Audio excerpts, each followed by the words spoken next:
I want you to know something before I tell you this story. When you've been married for 34 years, you think you know every corner of your husband's life. Every habit. Every sigh. Every excuse. But sometimes, the person sleeping next to you is a complete stranger wearing a familiar face. And the moment you realize that, really realize it, your entire world doesn't just shift.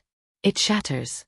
It explodes into 1,000 jagged pieces that cut you every time you try to pick them up. My name is Catherine. I'm 62 years old, and I thought I had it all figured out. A comfortable home in suburban Pennsylvania. 2 grown children who'd moved on to build their own lives. A husband, Robert, who'd been my partner since I was 28. We'd weathered everything together. His father's death. My breast cancer scare in my 40s. Financial struggles when his construction business nearly went under. We were supposed to be in our golden years now, planning trips we'd put off for decades, finally enjoying the fruits of a lifetime of loyalty and compromise. But here's what they don't tell you about golden years. Sometimes they're just rust disguised as shine. Before I go any further, I need you to do something for me. Drop a comment below and tell me where you're watching this from. Because what I'm about to share, it could happen anywhere. To anyone. And if you've ever felt that gut-twisting suspicion that something's wrong but you can't quite name it, you're going to want to hear every word of this. Also, check the description box below for more stories like this one. Stories about real people, real betrayal, and real consequences. Because we're all just trying to make sense of this messy thing called life, aren't we? It started on a Tuesday in late October. The air had that crisp bite to it, the kind that smells like dying leaves and promises of winter. Robert had been acting strange for months, distant, distracted, always on his phone. When I'd walk into a room, he'd quickly turn the screen away or set it face down on the table. He said it was work stress. His construction company had picked up several large contracts, and he was busier than he'd been in years. I wanted to believe him. God, how I wanted to believe him. But women my age, we've lived long enough to know when we're being lied to. We can feel it in our bones, in the pit of our stomachs. It's like a low-frequency hum that only we can hear, a warning signal that something's rotting beneath the surface. That Tuesday, Robert left early for a job site 2 hours away. Said he wouldn't be back until late. I'd been meaning to organize the garage for months.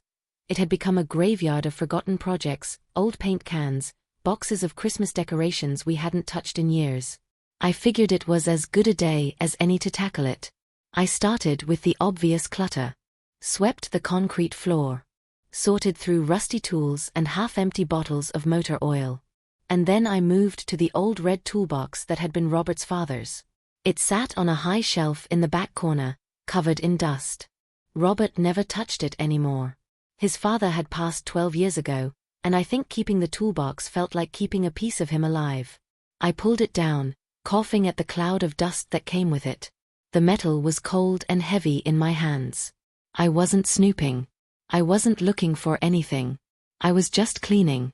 But when I opened the top compartment, beneath a layer of ancient screwdrivers and a cracked tape measure, I saw it. A phone. Not Robert's usual phone. I knew that one, a newer iPhone with a navy blue case. This was an older model, a Samsung with a cracked screen protector and a plain black case. It was plugged into a small portable charger, keeping it alive in its hiding place. My heart started pounding so hard I could hear it in my ears. My hands trembled as I picked it up. The screen lit up when I touched it. No password. No security at all. As if he never thought anyone would find it. And right there on the lock screen were notifications. Text messages. Dozens of them. From a contact saved only as J. I couldn't breathe. I couldn't think. I just stood there in that cold garage, holding proof of something I'd been too afraid to name. If you've ever been betrayed, really, deeply betrayed by someone you trusted with your entire life, you know exactly how I felt in that moment. It's not just shock. It's not just anger. It's a kind of freefall, like the ground beneath you has turned to smoke and you're plummeting through empty space with nothing to grab onto. I didn't open the messages right away. Instead, I stood there for what felt like an eternity but was probably only 2 or 3 minutes. My mind raced through possibilities. Maybe it was innocent. Maybe Jay was a business contact. Maybe there was a perfectly reasonable explanation for why my husband had a secret phone hidden in his dead father's toolbox. But even as I tried to convince myself, I knew. Deep down in that place where women's intuition lives, that ancient primal knowing that men love to dismiss but that has saved countless women from walking blindly into disaster, I knew. I took the phone inside. Sat at the kitchen table. Made myself a cup of tea I didn't drink. And then, with shaking hands, I opened the messages. What I saw in those first few seconds made my stomach turn. Affectionate nicknames. Plans to meet. References to our place, and next time, and when we can be alone. I scrolled up, reading weeks and weeks of correspondence. Months, actually. The messages went back almost 8 months. 8 months of lies. 8 months of working late and business trips, and I'm just tired, Kat. But here's what I did next, and this is important. I didn't confront him. I didn't scream or cry or throw the phone against the wall, though God knows I wanted to. Instead, I did something calculated. Something cold. I said nothing. I took that phone, went to the store, bought a new SIM card, one that I could monitor remotely through an app I'd never heard of until I started researching that afternoon. I swapped the cards, carefully preserving the original so I could switch it back if needed. And then I put the phone exactly where I'd found it, in that old red toolbox, surrounded by his father's tools and all those years of dust. And I waited. I watched. I read every single message that came through. Because here's what 34 years of marriage teaches you. Knowledge is power. And if I was going to blow up my entire life, I needed to know exactly what I was dealing with. I needed evidence. I needed names, dates, places. I needed to understand the full scope of the betrayal before I decided what to do about it. So that's what I did. For weeks, I became a silent observer of my husband's secret life. I cooked his dinners. I smiled when he came home. I asked about his day. And every single night, when he thought I was asleep, I was reading messages on a device I'd synced to my laptop, learning things about the man I'd married that made me feel like I'd been living with a stranger all along. And what I discovered, what I discovered, was so much worse than an affair. The woman's name was Jennifer. Jennifer Holloway. 37 years old. 25 years younger than me. She worked as an office administrator for one of the subcontractors Robert's company used regularly. That's how they'd met, through work, just like I'd met Robert all those years ago. The irony wasn't lost on me. But it wasn't just the affair that gutted me. It was everything surrounding it. The details. The intimacy. The way he talked to her like she was the center of his universe while I'd become wallpaper in my own home. In those messages, Robert was a different person. He was playful, attentive, romantic in ways he hadn't been with me in years, maybe decades. He sent her good morning texts. He asked about her day. He remembered little things she mentioned in passing and brought them up later. He called her sunshine and my beautiful girl. When was the last time he'd called me beautiful? When was the last time he'd noticed anything about me at all? I read through their exchanges with a kind of morbid fascination, like watching a car crash in slow motion. They met at motels off the highway. They had lunch dates at restaurants in towns where no one would recognize them. Once, while I thought Robert was at a 3-day job site in Ohio, he was actually at a bed and breakfast in the Poconos with Jennifer, sending me texts about how tired he was from work, how much he missed being home. The lies were so elaborate. So calculated. This wasn't a moment of weakness or a one-time mistake. This was a double life, carefully constructed and maintained over months. But the worst part, the part that made me physically ill, came 3 weeks into my surveillance. A message from Jennifer that said, "I can't wait until we don't have to hide anymore. When you finally tell her and we can just be together." Robert's response, "Soon, sunshine. I promise.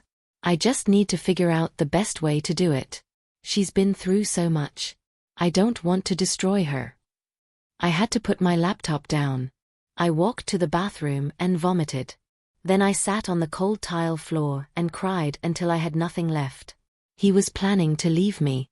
After 34 years, after building an entire life together, after I'd stood by him through every failure and celebrated every success, after I'd raised his children and nursed him through pneumonia and taken care of his dying mother in our home for 6 months because he couldn't bear to put her in a facility, after all of that, he was going to discard me for a woman young enough to be our daughter. And the cruelest part? He thought he was being noble. He was worried about destroying me. As if there was a kind way to end 3 decades of partnership. As if his concern meant anything when weighed against his actions. If you're watching this and you've ever felt invisible in your own marriage, like you're just a piece of furniture that serves a function but isn't really seen anymore, leave a comment. Because I need you to know you're not alone. And check the description box for more stories from people who've walked through this particular kind of hell and survived. I spent 2 more weeks gathering information. I took screenshots of everything. I documented dates and times. I made note of charges on our joint credit card that now made sense, the dinners I thought were client meetings, the hotel rooms he'd expensed to the business. I even drove by Jennifer's apartment one afternoon, a modest 2-bedroom in a complex 20 minutes from our house. I saw her come home from work, this young woman with long auburn hair and a bright smile, completely unaware that the man she was sleeping with had a wife who knew everything. Part of me wanted to confront her. To tell her what kind of man Robert really was. But I didn't. Because she wasn't the enemy. Robert was. He'd made vows to me, not her. He was the one who'd promised to forsake all others.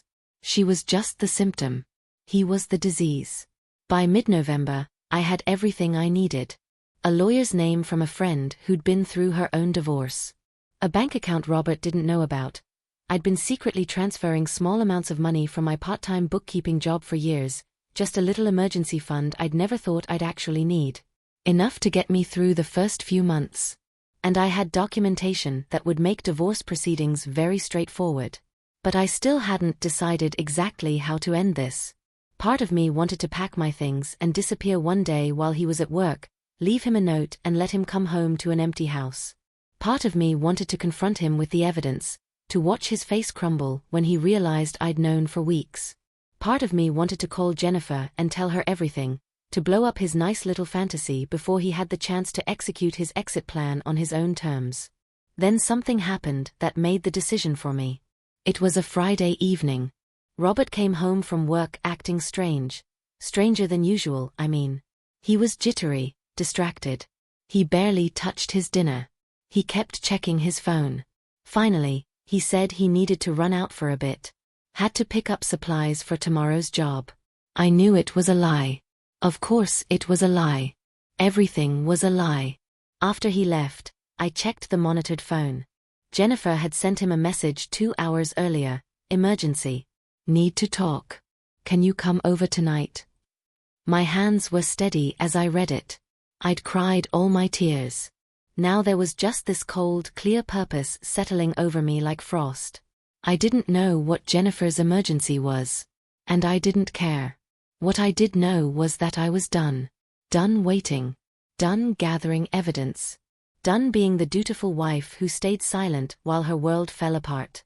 I went upstairs to our bedroom, the bedroom Robert and I had shared for 34 years, where we'd conceived both our children, where I'd comforted him after his father died, where we'd whispered our dreams and fears in the darkness, and I started packing. 2 suitcases. That's all I took. Clothes. Toiletries. A few pieces of jewelry that had been my mother's. I left everything else. Let him have the house full of memories. Let him and Jennifer play house in the home I'd made. I was taking myself. And that was enough. I loaded my car. Drove to my sister's place an hour away. Sent Robert a single text from the road, I know everything. My lawyer will be in touch. Then I blocked his number. Changed my phone plan to one in my name only. Closed our joint email account. In the span of 3 hours, I dismantled the infrastructure of our marriage with the same methodical efficiency I'd used to document his betrayal. And you know what the strangest thing was? I felt light. For the first time in months, maybe years, I felt like I could breathe. The days that followed were chaos.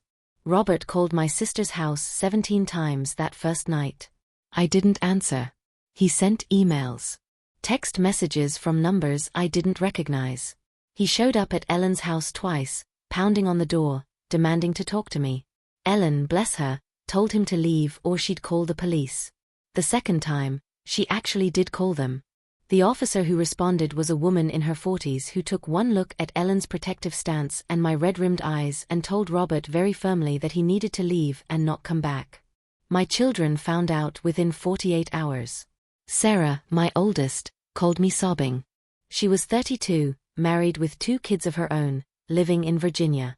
She couldn't believe it. Didn't want to believe it.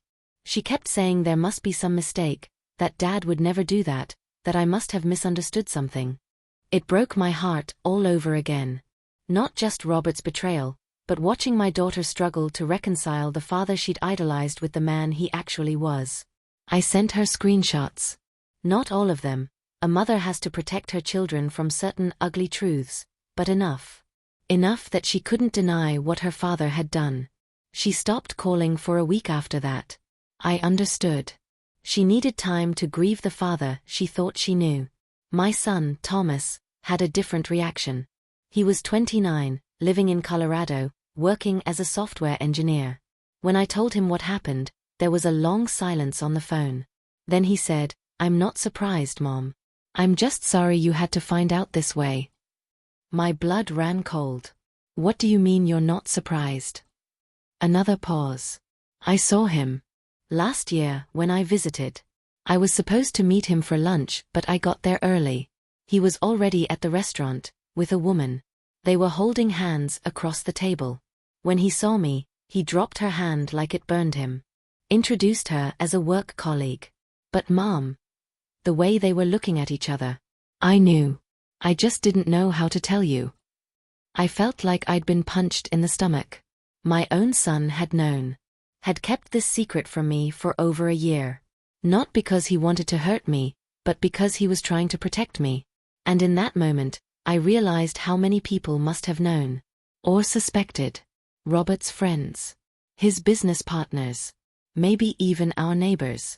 All of them watching our marriage from the outside, seeing the cracks I'd been too close to notice, and saying nothing. That's the thing about betrayal. It's never just one person.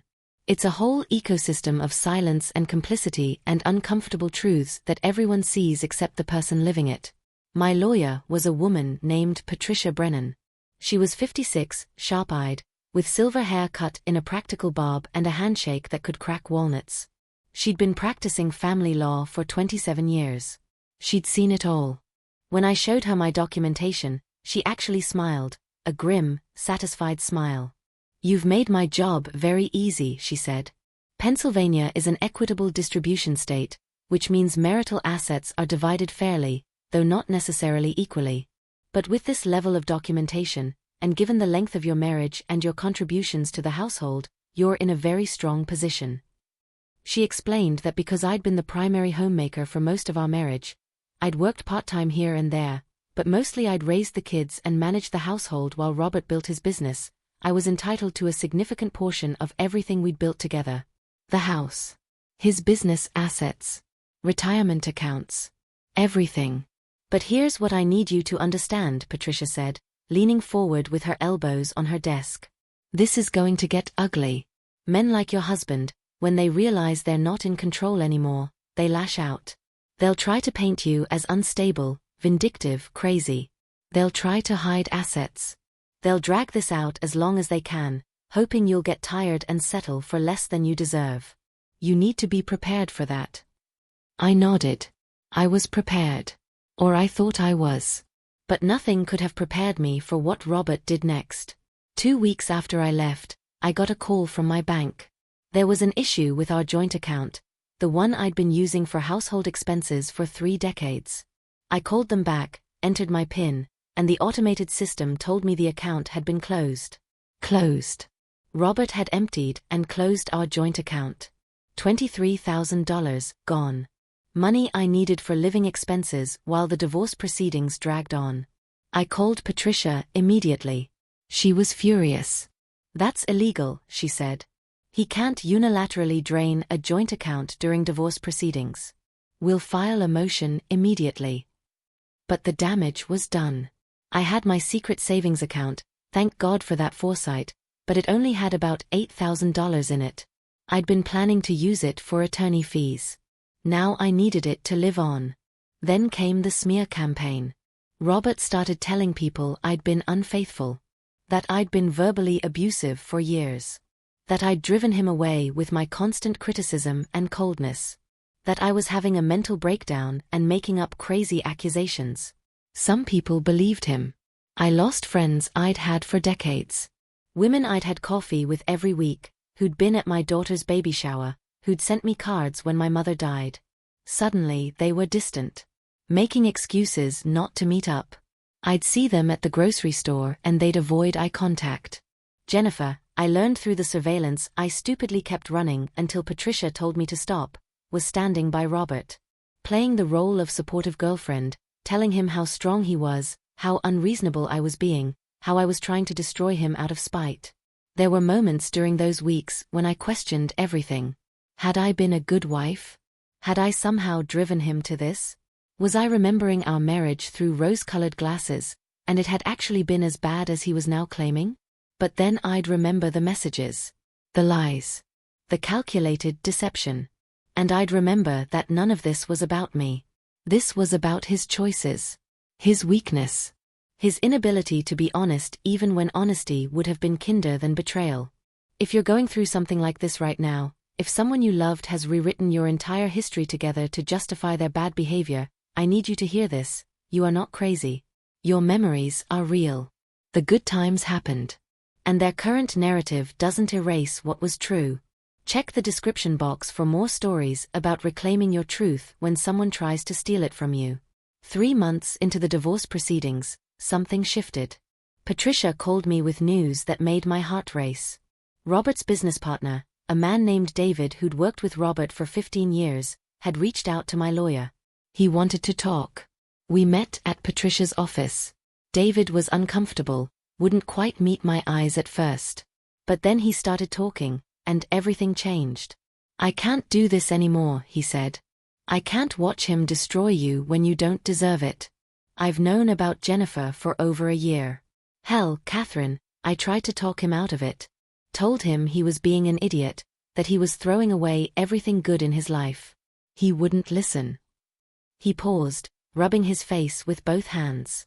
But that's not why I'm here. I'm here because Robert's been doing something else. Something you need to know about. My stomach dropped. What else could there possibly be? David pulled out a folder. Financial documents. Statements from accounts I'd never seen before. He's been hiding money, David said quietly. For the last 2 years, he's been siphoning profits from the business into offshore accounts. Setting up for this. Planning his exit. The room spun. 2 years.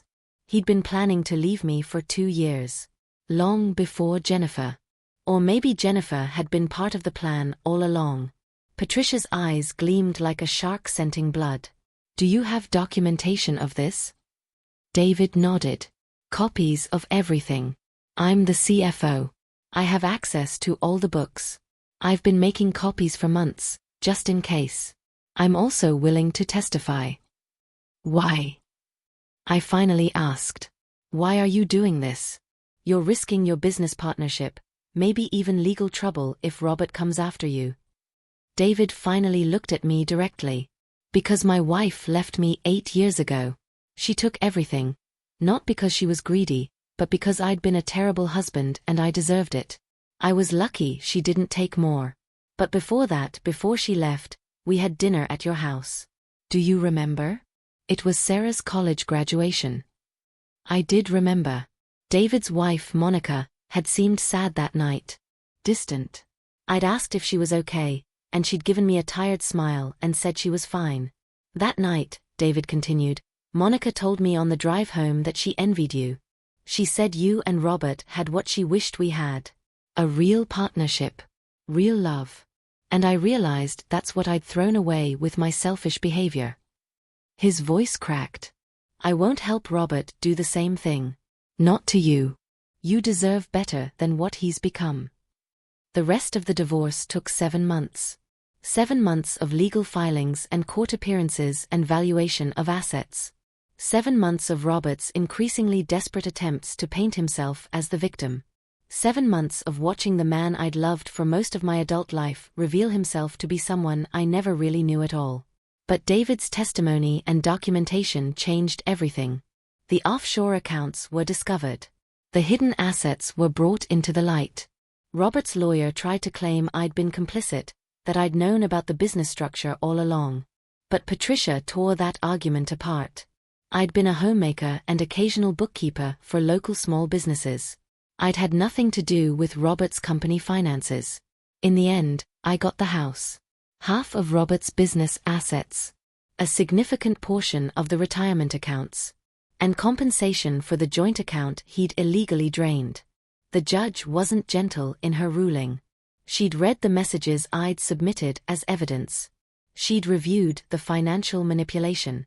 She'd heard David's testimony about Robert's calculated deception.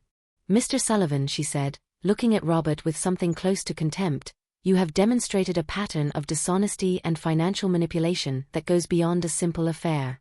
You have shown disregard for your marriage vows, your legal obligations, and basic human decency. I am ruling in favor of Mrs. Sullivan not out of spite, but out of recognition that she contributed equally to the building of your marital assets and deserves to be compensated fairly for that contribution and for your egregious misconduct." Robert's face was gray as she read the ruling. Jennifer, who'd shown up to court that day to support him, looked shocked. I think she'd believed his version of events, that I was a bitter, vindictive woman trying to take everything from a man who just wanted to be happy. Now she was seeing the truth. Now she was realizing that the man she'd fallen in love with was capable of sustained, calculated deception. And if he'd lied to his wife of 34 years, what made her think he wouldn't eventually lie to her? They broke up 3 months after the divorce was finalized. I heard it through Sarah, who'd slowly started speaking to her father again, though their relationship would never be what it was. Jennifer had found messages on Robert's phone, his primary phone this time, not a hidden one, from another woman. History repeating itself. Patterns unchanged. I wish I could say I felt vindicated. That I felt satisfaction watching Robert lose Jennifer the same way he'd lost me. But mostly I just felt sad. Sad for the years I'd wasted. Sad for the man he'd become, or maybe always had been. Sad for Jennifer, who was now living the nightmare I'd escaped. But here's what I learned through all of this, and this is important: revenge isn't about destroying someone else. Real revenge is building a life so good that their betrayal becomes irrelevant. I sold the house. Too many memories, too many ghosts. I bought a smaller place in Vermont, near where Ellen had recently moved with her husband. It's a cottage with a view of the mountains, with a garden I've been cultivating and a spare room that my grandchildren stay in when they visit. I started painting again, something I'd loved in my 20s but had abandoned when life got busy with children and marriage and responsibilities. My work isn't great, but it's mine. It makes me happy. I've sold a few pieces at local craft fairs. A gallery in town is considering carrying some of my work. I volunteer at a women's shelter twice a week, helping women who are leaving situations far worse than mine. Women with children and no resources and partners who've destroyed their credit and isolated them from their families. I help them navigate the practical stuff: opening bank accounts, understanding their legal rights, finding housing. And I tell them my story. Not for sympathy, but to show them that life continues after betrayal. That you can rebuild. That you're stronger than you think. Sarah and I have grown closer. She struggled with her father's actions. Part of her still struggles with them, but she's come to understand that people are complicated. That her father could be a good dad in some ways while being a terrible husband. That loving him doesn't mean excusing him. Thomas visits twice a year, bringing his girlfriend and their chaotic energy and their stories about life in Colorado. We hike together. We cook together. We don't talk much about Robert unless they bring it up, and then I'm honest but not bitter. I don't want my pain to poison their relationships with their father, complicated as those relationships are now. I'm dating someone. His name is Paul. He's 65, a retired high school English teacher who lost his wife to cancer 5 years ago. We met at a community book club. He makes me laugh. He listens when I talk. He doesn't try to fix me or save me because he understands I've already saved myself. We're taking things slow. Maybe it'll turn into something lasting. Maybe it won't. Either way, I know now that I don't need another person to complete me. I'm whole on my own. And Robert? Last I heard, he's living alone in an apartment near his business. His company took a hit during the divorce. Losing David as a partner was costly, and word got around about his behavior.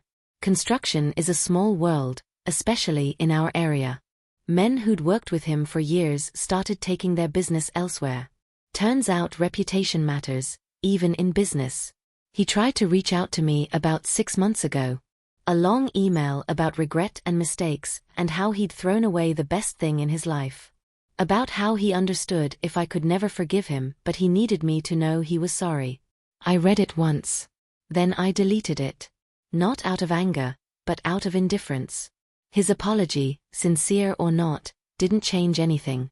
It didn't give me back the years I'd spent feeling invisible. It didn't erase the messages or the lies or the calculated betrayal. It was just words from a man who'd finally realized what he'd lost, too late to matter. Some people asked me if I regretted how I handled things. If I wished I'd confronted him immediately instead of gathering evidence. If I wished I'd tried to save the marriage instead of ending it. And here's my answer: no. Not for 1 second. Because that time I spent monitoring his messages, building my case, preparing my exit, that time was mine.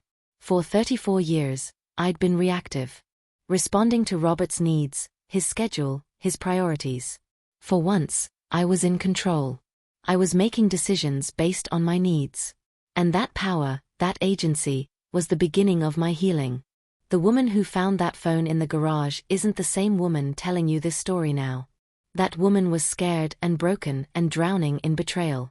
This woman, the one I am now, is someone I actually like. Someone who knows her worth. Someone who won't settle for being invisible ever again. If you're watching this and you're going through something similar, hear me, you will survive this. You will rebuild. And someday, maybe years from now, you'll look back and realize that the day your world fell apart was actually the day your real life began. The best revenge isn't dramatic confrontation or public humiliation. It's living well. It's finding joy. It's becoming someone who doesn't need revenge at all because you're too busy building something beautiful from the ashes of what burned down. I'm 62 years old. I thought my life was over when I found that hidden phone. But it turns out, it was just beginning. And if that's not the ultimate revenge, I don't know what is. Thank you for listening to my story. Check the description box below for more stories like this one. Stories about resilience, survival, and the complicated, messy business of being human. Leave a comment and let me know where you're watching from, and if this story resonated with you, share it. Because somewhere out there, someone needs to hear that they're not alone. That betrayal isn't the end. That life, real life, the kind worth living, sometimes starts the moment everything falls apart.